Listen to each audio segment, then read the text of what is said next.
அவரை குறித்து அவரிடத்தில் சொல்லுகிறார், பயப்படாதீர்கள், உங்களுடைய பிதா எப்படியாவது உங்களை காப்பாற்றிக் கொள்வார், மனம் கசத்த அள வேண்டாம்.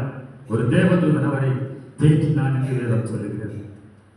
எனக்கு அன்பான தேவ பிள்ளைகளே, நம்முடைய பாவத்தின் நிமித்தமாக ஒவ்வொரு நாளும் நாம் சிந்துகிற கண்ணீரின் நிமித்தமாக கெத்செமனே தோட்டத்தில் அவர் அழுது புலம்பினார். ஒரு சிருஷ்டியாகிய தேவதூதன் வந்து அவரை தேற்றுகிறார், அளவிட்டார். உம்முடைய பிதா உம்மை எப்படியாவது காப்பாற்றுவார். சிருஷ்டி கர்த்தரை ஒரு சிருஷ்டி தேற்ற வேண்டுமா? அனைத்து சிருஷ்டிகளுக்கும் கர்த்தாவாய் இருக்கிற தேவாதி தேவனை ஒரு சிருஷ்டி காப்பாற்ற வேண்டுமா? இதற்கெல்லாம் நம்முடைய பாவம் தான் காரணம் என்று வேதம் சொல்கிறது. அனைத்தும் நம்முடைய பாவம், நாம் செய்த பற்பல விதமான பாவத்தினாலே அழுது புலம்பி கடைசியாக அவர் ஒப்புக் கொடுக்கிற நேரம் வருகிறது.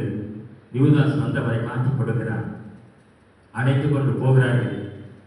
வழி நெடுக அடிக்கிறார்கள். ஒவ்வொரு சேவகனும் தனக்கு இஷ்டப்பட்டபடி அடிக்கிறார். அத்தனை அடிகளையும் தன் சரீரத்தில் தாங்கிக் கொண்டு ஏரோதின் இடத்தில் போகிறார், பிலாத்தின் இடத்தில் வருகிறார். மாறி மாறி இரவு முழுவதும் அவரை சித்திர வரை தூக்கமில்லை, இரவு முழுவதும் பாடுகளை அனுபவித்தார்.